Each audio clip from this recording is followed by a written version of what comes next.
Let's go. Welcome to Sports Back Talk with Boley and Ringer, and we're minus 6 days to the Super Bowl, Mike. I'm sure you've got the dinner plans, what you're eating, where you're sitting. Everything's ready to go. I have a good idea where I'm sitting. We have a pretty good party. We have fun activities. We do all the prop bets, and of course for potato chips. Of course. And we have a little board, and we have a good time. And the theme this year is chicken wings. All kinds of chicken. All different kinds. And what we're doing, which is really even a little more fun, is everybody's bringing a couple pounds of the wings. You cut them up at home, bring them to the party, and then me and my brother Jer are bringing all kinds of different types of sauces. Yeah, I'm going to do one my famous marinated Asian wings. They're to die for. I'm sure. And you got to marinate those 24 hours prior to cooking, so I'll be throwing those in sometime Saturday evening, and those will be ready to go in the oven on Sunday. And after we get done with our next Sports Back Talk show, which we'll get to in a little bit. But yeah, it's a pretty big festive day, and I remember when the Super Bowl used to be played like at 3 in the afternoon. Am I right? I think I remember, and this is going way back in the first Super Bowl that I ever remember, Super Bowl 11. Vikings versus the Raiders. Okay. And I think that game started at like 2 o'clock in the afternoon. And the reason why I know that, we milked cows when I grew up at 5 o'clock in the afternoon, and the football game was over before we went out to milk cows. So if you don't milk the cows before 5, like if you go out there at 6:30 at night, they wouldn't like that. They won't produce? They won't like it. They're not going to be happy. Will they produce? They'll produce, but they won't produce like they're supposed to. Okay, so it's kind of whiny cows. Well, they're very routinish. They like comfort zone cows. There you go. Bruce Sandbeck cows. Well, you might be wondering. I'm going to get off that topic. You might be wondering where we're at. Where is this being done? Where are we at? We're at Ice for Kids Arena. We've gone international, as we talked about in last week's show. We kind of just grabbed hold of the table and a couple chairs, and we made ourselves at home, and like we own the place. See, we're no Mickey Mouse operation. I see all the podcasts they have in the Twin Cities, and they're at the same location every week at the same time. Not you and I. Okay, we got our Super Bowl one, where last year we went to 3 different venues. Yeah. And did about 15, 20 minutes at each one. Then we've done the Hunt Shack one with professional hockey players and just a great cast of characters. We've done Section 7 AA and Single A down at the Deck in Duluth. Yep. Where we got permission to get in there like at 7 in the morning and set things up, and they're all wondering what we were doing there. And so I guess my point is we aren't your average day. Well, Deck at Looney's, we go out on pontoon. We do everything. Fishing. We go fishing. I think that's why it's probably the most listened to and watched show north of Little Fork. I was wondering where you were going with that. So. Well, I mean, it's big. It's from Little Fork north. So you sat down. It's Monday today when we taped the show. So I'm sure yesterday you were right at the start of the Pro Bowl. You were in front of the TV watching, and you got to see Harrison's pick 6 for a touchdown. Harrison Smith's pick 6, and you got to see Thielen making a couple big catches. Yes. I seen one play. One play. A field goal by Gano. Okay. It was like made it 23-17 maybe. I switched over just for that because I saw the tweets about Harrison Smith and Thielen having great games. I said, oh, that's ironic. Yeah. Isn't that nice? Maybe show up a day late and $1 short. Yeah. But, yeah, some Vikings had pretty good games. But, yeah, I don't watch that. The NHL All-Star game, I did watch probably 5 minutes of that. Okay, I would say that I beat you on that then. Oh, really? I didn't beat you on the Pro Bowl. Did you watch the whole Central? I watched the first 10 minutes of the Central versus the Pacific. Okay. I probably watched all that, and I probably watched about 2 minutes because I think I was in shock that the Central hadn't continued to play well. But I saw about 2 minutes of the final because it got delayed. And I was flipping through the channels. I expected it to be over, and they had some TV screen issue problem. They had to get a ladder out on the ice. Really? And some guy, and so they were delayed like 15 minutes or something, I think. The 5 minutes I did watch, the one thing I got out of it is Peter Laviolette can't get Eric Staal to back check either. Okay. You didn't think he was going to do that? Well deserving honor, but boy, his defensive play the last 10, 15 games for the Wild has been really, really bad. And watch it. You'll see a lot of mistakes defensively from him. He can't be doing that the second half of the year. They gotta tighten her up, and we'll see. I mean, well-deserved honor. He was the most deserving Wild to be on the team, and the little bit that I did see, he didn't look out of place, and the game wasn't too quick for him, so that was good to see. You want to address at all the 6-3 loss to the Penguins at all? Not really. I mean, I expected it more. You got to remember the Wild beat them on our home ice when Pittsburgh was in town, and Pittsburgh didn't leave real happy. Okay. The only thing I'll bring out, again, I like to do comparisons. Okay. They got Sidney Crosby. Okay. If you notice, all the role players on the Penguins, they'll come up from Wilkes-Barre, Scranton, Scranton. That's their American League team. They'll come up and they'll fit right in. Okay, because the captain brings them up, talks to them obviously, and says you either play 110% or you're going back to Wilkes-Barre. Okay, and most of the time the guys stay. Simone and Gensel and Rust and all these guys who I know aren't as good as most of the Wild players, but they go out there and do their jobs, and they're getting the zones where don't be afraid of getting in the danger zones, which means you could score a goal. Sure. Gensel does that very well. I thought Kyle Rau could do that for the Wild. He maybe still could. Okay, but I guess the biggest thing I took out of that game, the Wild and the Pittsburgh Penguins, is the noticeable leadership on the Pittsburgh Penguins and the lack of leadership on the Minnesota Wild. I don't think players are set up to succeed for the Wild when they get brought up from the farm team. Okay? I think there's some players that want them to fail. I mean, Chris Stewart most notably. Yeah, he was out there going through the motions, Ringer, and it's just amazing to me. We went about him last week.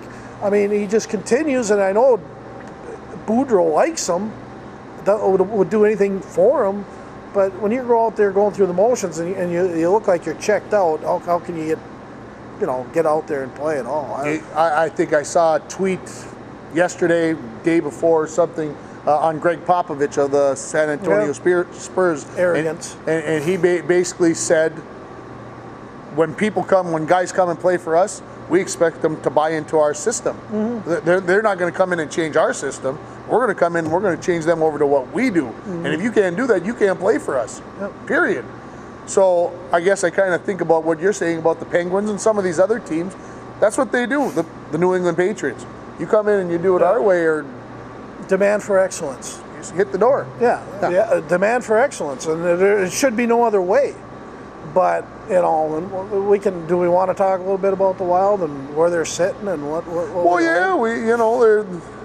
they're basically tied for the last place, but they're not tied for the last place for the last playoff spot, and they are ahead of Chicago, which is the only team they are ahead of in the Central, which is, they're tied with Colorado. I guess that's a team that they're tied with for the last playoff spot. But Dallas is a point or two ahead, and St. Louis, of course, Winnipeg, and Nashville are kind of spreading themselves out. Although St. Louis has come back a little bit. Okay. Then you got Dallas, Minnesota, and the Avalanche, the next three. And then you got to worry about the other part of the West. The Anaheim Ducks are playing much better. San Jose lost Joe Thornton. I see them maybe dropping a little bit. And the Kings have been dropping a little bit. Vegas is going to be Vegas. And then you also got, what other team? Calgary, who's kind of hanging around. So you basically got to win 2 out of every 3 games the rest of the way if you're the Minnesota Wild. That means they got more games on the road. They're going to have to win some games on the road. It starts tomorrow night in Columbus. I think one of the key couple 3 players the Wild need to pick up their game. Dumba's been doing it, but the last couple he's been off. I think he's been looking forward to another break. So Dumba, Charlie Coyle to me is the key to the whole second half of this year. I knew that name was coming out. It has to. Right last week at Ringer, I was kind of bragging. I liked what he was doing, and showing some leadership. And then he goes out and just laying eggs too nice, but just terrible. What's going through his mind? Why wouldn't you just go out there and just hit and because that's what he was doing the previous 3 games, and all of a sudden, okay, I've done good for 3 games, now I can take a couple off. Sure. And Eriksson Ek's another good one. I mean, Yeah, he's playing good, and all we hear about is how good he's playing. He has 1 goal still. Okay, good example the other day. Nate Prosser has more goals than Eriksson Ek. Okay, Daniel Winnick has more goals than Charlie Coyle. Okay, Chris Stewart still has more goals than Mikko Koivu. So Mikko Koivu, Charlie Coyle, and keep talking. Ek. I mean, those are the 3 guys we need. They're top 6, top 9 forwards in the ringer. They need to start scoring. And I don't care how you do it. You got to go and get in the dirty areas. But I still think Coyle and Parise, Dumba, Ek, and Nino, we need him back. We need the scoring. But I think Coyle's going to be the main reason that the Wild either make the playoffs or miss the playoffs. I hate to put that kind of pressure on him. Not that he's watching our show. Right. But hopefully maybe somebody should forward this to him and say, listen, you are the cog. You are the guy. You're the reason. You're kind of that role player that needs to step up his game. Any trades for the Wild? You told me none, so I don't believe that they'll make it. Well, I put on there, I want to get that Spooner kid, although his contract expires at the end of the year. I would move Coyle for him in a heartbeat right now. You said no. We got burnt last year. You said no. And that would be the only trade I would make. I'm sticking to the only problem that. I wouldn't do with it is because Spooner's contract expires. Now, if Boston Bruins would do a sign and trade, like sign him to a similar contract, $2.75 million for the next 3 years, Charlie's a little above that, I would make that trade in a heartbeat. I love Ryan Spooner. Okay.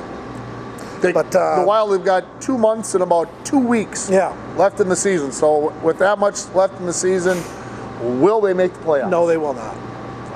Just don't see it. I don't see the makeup in this team like I've seen in the last 3 years, where every game I could go into it while I'm getting ready to either watch it live at the XL or watch it on my TV. I always had a feeling they had a better chance of winning. This year, I'm thinking they probably can't win this game. Okay. They got 2 right away at Columbus with the big cannon. That's going to be a tough place. Tortorella's not real happy with his team. They got Atkinson coming back. He'll be back tomorrow night. He's probably their best player. And it's a tough place to play, and I think Columbus might even beat us pretty bad. Then after that, we got Vegas at home, and then we go on the road to Dallas. So they could start out this second part after the NHL All-Star game 0-3, and it's very, very well could be like that. And we're going to know next Sunday when we do the Super Bowl show. But it's a key time right now. I like the coach. I think if there's one guy that could get these guys going, it is Boudreau. But he shouldn't have to yell and scream so much at these guys. They have to want it from within. And their leadership core of Mikko, Parise, Suter, and whomever else wants to step to the plate, because those 3 don't really seem to want to do it. And that's why I was excited about Coyle kind of getting involved. But they got to find some sort of leader amongst that group to get them through this. So, no, they will not make it. How about you? I'm holding hopes that this team's got enough talent and have been there. So I'm going to say yes, and they make it in as the number 8 seed. Yes. Okay, they could be dangerous as an 8. There's no doubt. They could be, because the number 1. You know, and I know that they probably have enough talent to be there. And all they just got to decide, like you said, whether they want to do it. Yeah, they've won 2 of 3 against Nashville. They blew out Winnipeg in their last game at the X. I mean, Winnipeg could not skate with the Wild. So there is that skill set, that talent there in the Wild when they want to go, but they just are a team that doesn't always want to go. Let's move on. Let's move on. What do you want to talk about? You want to talk about the X Games? No. No? Okay, so we got that. Do you want to talk about the Australian Open tennis? Do you want to talk about that? Well, Roger Federer. That's winning pretty his impressive. I saw something, ESPN, I think, put this out. Since the Open era started in 1968, or whenever it was, I can't even remember what whatever it was, there's been 100 Grand Slam. No, in the last 25 years, there have been 100 Grand Slams. Mm-hmm. And that's about the time Roger Federer started, and he's won 20 of them. Pretty impressive. That's 1 out of every 5, and I mean, that, yeah. But he's a nice guy. He's always smiling. Great guy. Yeah, he's always smiling. You know, again, loving life. It's destroying the game of tennis. We need some nasty boys out there. You know, some racket throwers and, you know, guys who aren't real happy with the umpire. You mentioned a couple weeks ago that you turned it on and you saw a lot of guys wearing pink Yeah. I think that was the color of choice this year.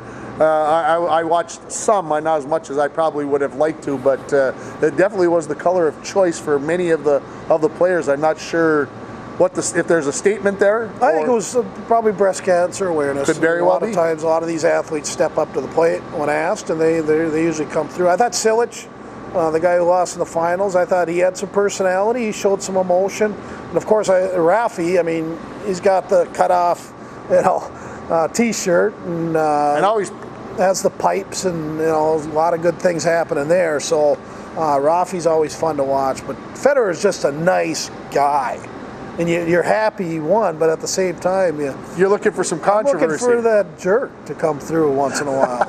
I don't know if they're out there, but I think there's some guys. Let's go to the John McEnroe School of Tennis. Okay, today just put your rackets away. We're going to work on umpire abuse. It's not like the good old days. Although I have to admit, the American, I got to think, on the first day, Coco Vandeweghe, she got a violation because she wanted to eat a banana in between the games, and the referee told her time was up, and she stood and ate her banana, so she got a code violation for that. And then later on the match, she didn't like a call that the referee made, so she slammed her racket. She got a second code violation, and she lost a point. And then a third violation, of course, is a game. She had an early exit. And she had an early exit. So there's your. Well, I like Coco Vandeweghe. Again, there's some athletic genes in her body. I mean, her dad was Kiki, played for the Denver Nuggets back in the 70s, early 80s. 70s and 80s, yeah. Yeah, Coco Vandeweghe. I like the name. It's a little play on Kiki. Yeah. Okay. Absolutely. So where are we going to go next? With you? Want to talk let's about get out of tennis. You want to talk about the Timberwolves at all? Jimmy Butler's back, and no coincidence they won for first time in 3. But they have the Warriors. Losing to Portland on the road and Golden State on the road. They got to beat Portland anywhere. I mean, we'd like to. I think we'd like to. Yes. Tonight they got the Hawks, worst team in basketball. This is always the tough ones for this team for whatever reason. Yeah. They'll get up early and then kind of put it in cruise control, and they'll keep it close. They were playing the Nets on Saturday night, and when I turned it off, they were up 37-11. Well, I see they hung on and only won by 12. Yeah. I mean, they're up by 26, and they hang on to win by 12. It's just like... Does this happen to you when you're watching the game, or when you're not watching the game, they're doing really well? Then you decide to go over and we'll start watching, and all of a sudden the other team just is like an all-star team. Does that happen to you as much as it happens? Yeah, it happens. It happens to me every time. It happens a lot. It happens every time. I made a prediction when I turned the Timberwolves off when they were up 37-11. That was the score when I turned it off. Would you tell this to Eli? No, I told it to myself. I said, and I said it out loud in the living room. You did. They're going to lose this game. Nobody heard you say that. But they hung on, and they won by 12. You're talking to yourself in the living room. I do it all the time. Really? Look, I talk on the radio all the time by myself. Yeah, I get a lot of practice. Good point. But okay, so the Super Bowl teams are in Minneapolis. Yeah, New England flew in today. And Philly on Sunday afternoon. I see Philly is practicing at the Gopher facility. So where does that mean the Patriots are practicing at the Vikings? Well, they get Winter Park. They get Winter Park. Yeah, they get the home Vikings locker room, which is, of course, immaculate. Sure. I haven't been in there, but it's got to be. And I just hope the Patriots win this game. I just want Philadelphia fans to hurt. To hurt. And to be quiet. And to be quiet. They're complaining already that, we're whining and crying, and we're not. Okay, and I heard a lot of bad things again today on K-Fan and about how the press, everybody was just treated horribly. And all I hear about, it's just a few instances. No, it wasn't. Yeah. This was stadium-wide. This was to the Case Keenum's dad, who was getting spit on, and his wife was getting just verbally attacked and abused, and beer can, and all through the stadium, and especially the wives of the players and the press. I mean, Paul Allen was actually going to go on tonight, from what I heard, and he was going to verbally go after the whole Philadelphia organization. Wow. And he just said enough's enough.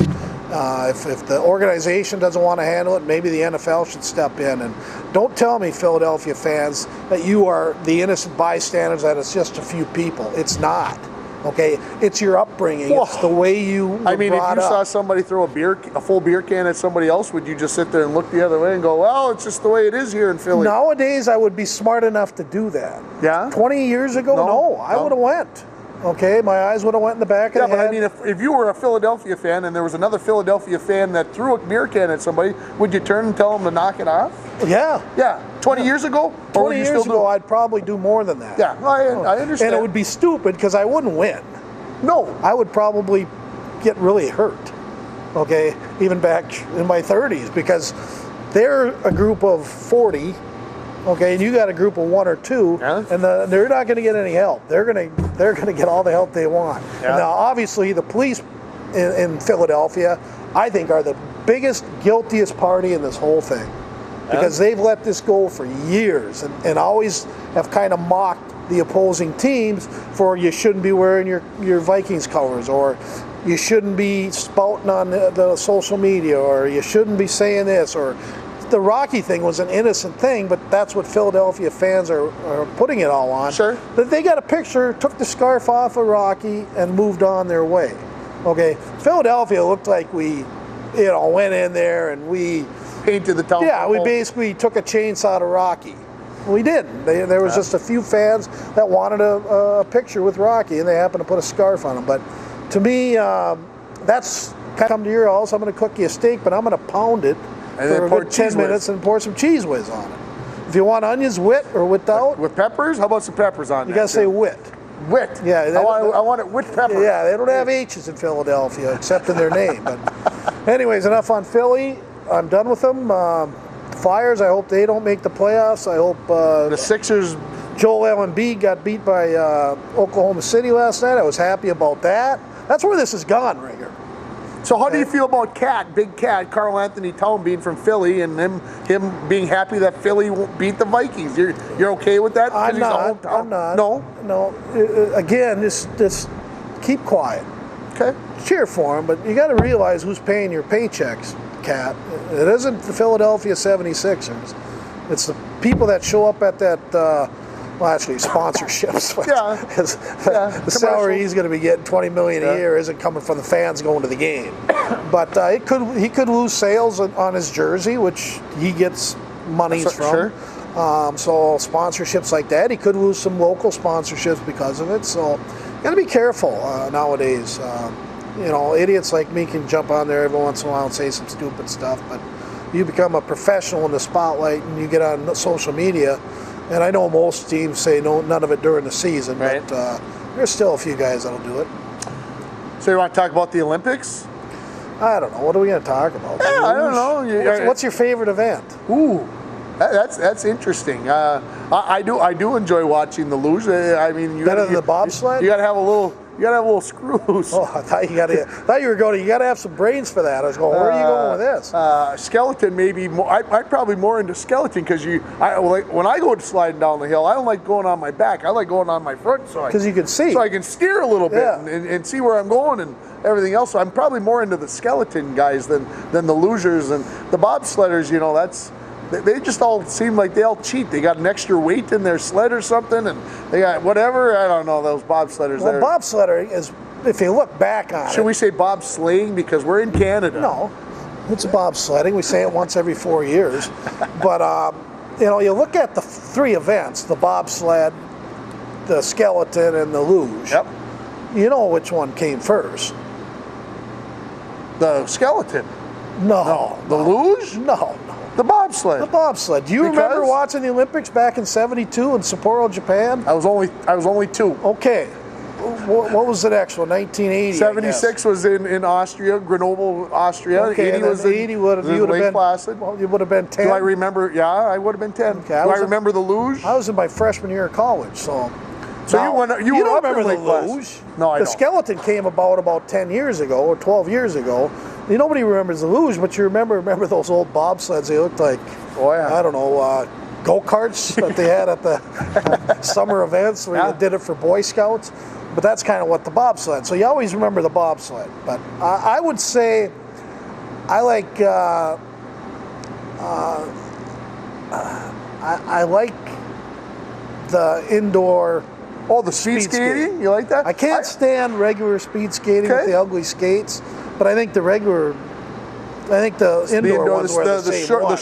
the short oval or whatever, short track. Yeah, but I guess it's something to do with the outfits. You know, just it's just like, are you serious? They got a super tight spandex outfit. I think they should do it for, you know, guys over 50 like myself. There you go. And put us on TV with those things on. No, I don't think that. I think that's why I don't like regular speed skating. I like the indoor. Remember Ono? What was his first name? Apollo Ono. I mean, you gotta like that right away. Okay. Yeah. Now there's some sports supposed to be some new phenom that's really good for the United States. Okay. I can't say it is now, but I'll be able to tell you after the Olympics. There you go. But I would say. How about downhill skiing? Do you like the downhill skiing? Yes, I do. I like just the little speed. I like the downhill. Like you don't like the slalom or the? I don't mind the giant slalom or the other one where, you know, that looks a little easy. Okay, you know, there's no, you just basically just curl in between them. But you know, I when I'm watching, I get lost. I'm going, well, how did he know to take a left there or take a right there? You can tell in the downhill because nowadays they got that nice. They got the color. Like just follow that, and it's actually pretty easy.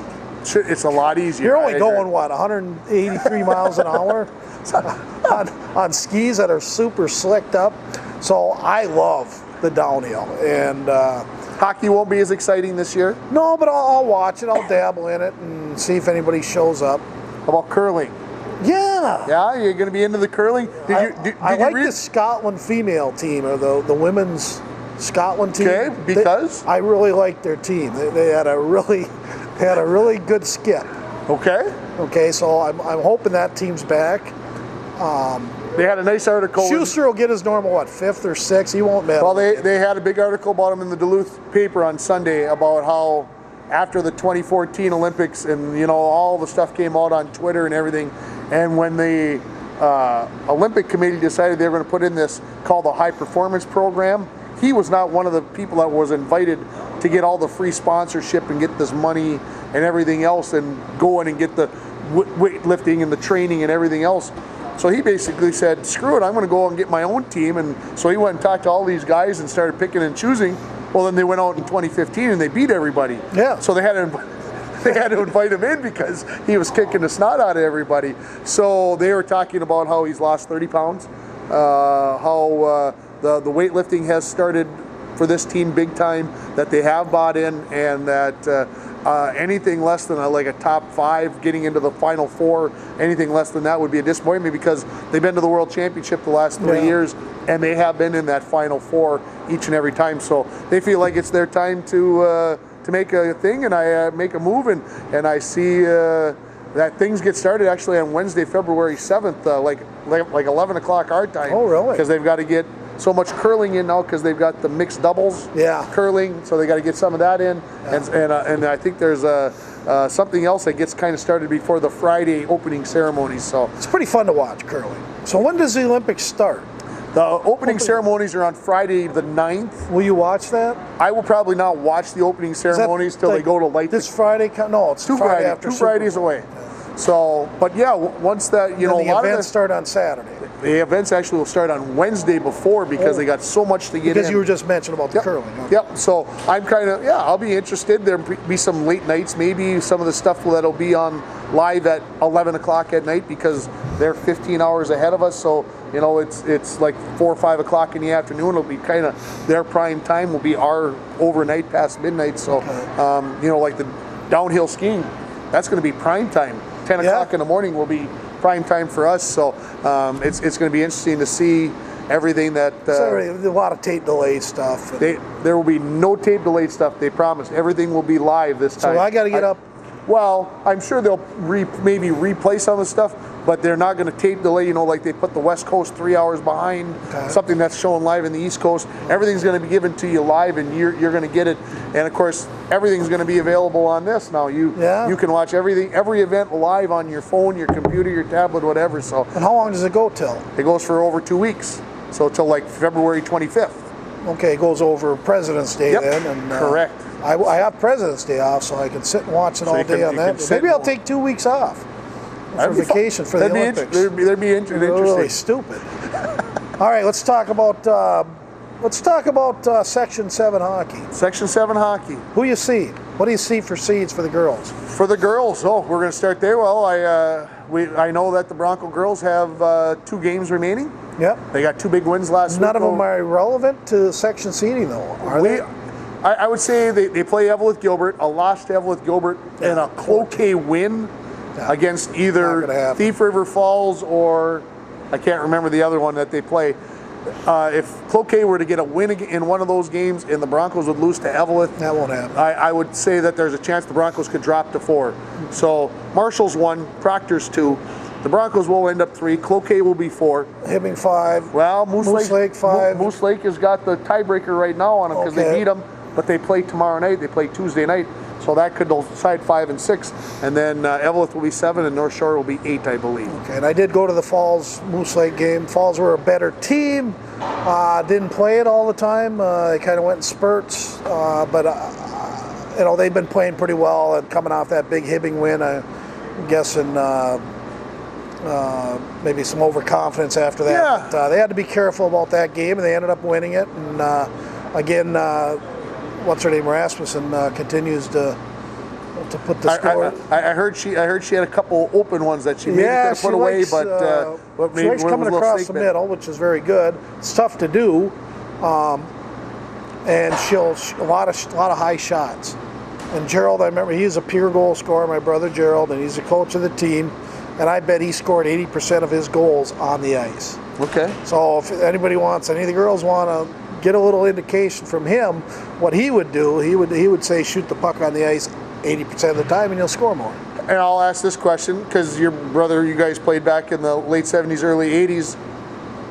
Has goaltending changed where with the butterfly, did the guys butterfly as much? No, definitely not. And the pads were half the size, Yeah. and the blocker was half the size, and the glove, everything was so much smaller. The skates weren't as technically sound as they are today. Sure. So yeah, the butterfly was definitely not as much. The goalies were always told to stand up, play stand up. That way you can get the rebounds. Sure. But nowadays the goalies use those skates so well and use the posts off to push off.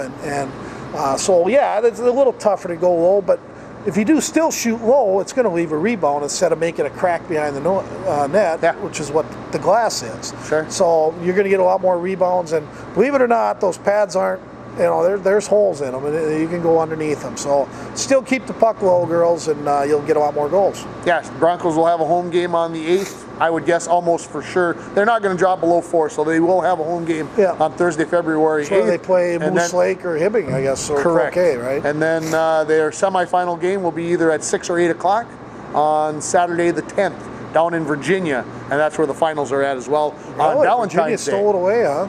Virginia, yeah. Did they have it last year, They too? had it the last 2 years Okay, in because Virginia. Cloquet kind of had that Yep. for a while. I'm glad Well, it's now back Cloquet's under- in the section, Yeah. so they try to limit the teams who are playing in their Sure. home arena at that time of the year. And of Good course, idea. Some plays most of their games Yeah, in they do in have some Eveleth. Virginia kids, but So anyways, how about the boys? Where you got them the seated? boys are going to end up 5 or 6. I'm thinking 6. That Eveleth ahead of them? I think Eveleth will end up ahead of them just because the way remember, is a vote now. This isn't QRF. We got a little dinner bet at Okay. the new Boomtown in New Hibbing. Boomtown in Hibbing? Yeah. Okay. I'll bet dinner I'll with go you. 5. You. I'll go 6 for the Broncos. You're going Okay. 5. So Yeah. we're just talking flip-flopping Yeah. there. I would say that Hibbing and Virginia are 3-4, Hermantown and Greenway 1-2. And then, Denfeld probably 7. And then... Yeah, I got Denfeld, North Shore, Ely, and then Proctor Proctor. in the play-in Yep. games, and then you got. And those are a little different this year, folks. If you haven't, the section Saturday. will start on instead of Tuesday, they'll start on Saturday the 17th. And then the quarterfinal games that have usually been on Thursday historically for years and years will now be on Tuesday the Yep. 20th. And then the semifinals will be either on Friday the 23rd or Saturday the 24th, depending upon whether the UMD women get a playoff home series. Yes. And right now it looks like they would get it right now if things hung true. Yeah, and my guess right now, is even Evelyn could pull an upset. I think in Section 7, Denfeld also, who I think is going to get 7. I think anyone from 7 on up can pull one upset. Can they pull 2 upsets? Probably not. Like, in other words, say you draw Greenway in the semis and Hermantown in the finals. Can they do 2 of them? Pretty tough. Pretty tough. But I think the Falls and the Hibbings, I think Hibbings been dropping, so don't be surprised if they even drop beyond the Falls. But Evelyn has that one line. They got some good defensemen. If you get a hot goalie, which Evelyn has a goalie, I think if at the Falls, same thing. We get a hot goalie. I think they played with Greenway when they wanted to. It just seemed like when Greenway scored that second goal to tie it, it just deflated the Broncos. Yeah. They can't let that happen. The Bronco boys are good enough to play with anybody, but they got to realize we're going 3 lines and all of us got to go. And all of us got to hit. Not just, a Palm and 20, who's my buddy. Kaler? Or I like Kaler at number 5. He likes it. His brother doesn't hit as much, but Barrett does a lot of good things. Yeah. Different styles. Different style. Yes. But the one I'm thinking about is his mom's in the box. Oh, Lawrenson. Yeah, Lawrence. You can't rely on a couple guys doing most of the hitting. Okay, we got to have everybody taking the body. Doesn't mean you got to run through the boards. Taking the man, finishing your checks, skating 110% when you're out there. Shorter shifts. Sounds like I'm coaching. 30 to 40 second shifts, and keep it down, and you'll have a chance. We're here in Fort Francis at Ice for Kids Arena before the Bronco Muskie game here. That's going to get started in about an hour and 15 minutes. Who wins? That was going to be the question. Who wins tonight? Broncos, remember, fell behind 4-0 the last time and then scored 5 goals to finish up the game. Had to force overtime and won 5-4. Muskies on home ice. They win a close one, 4-3. Broncos score first, they win. Fort Francis scores first, they'll win. So it's all going to be dependent on whoever scores first tonight. I think that's very important. I think the Falls score first. Remember, Falls scored the last 5 goals the last time they played them. That's going to get into the Muskie head. It should be a packed crowd tonight. I'm looking for a Falls win. They're going to sweep the Fort Francis Muskies. Thanks, everybody. Don't take us too serious.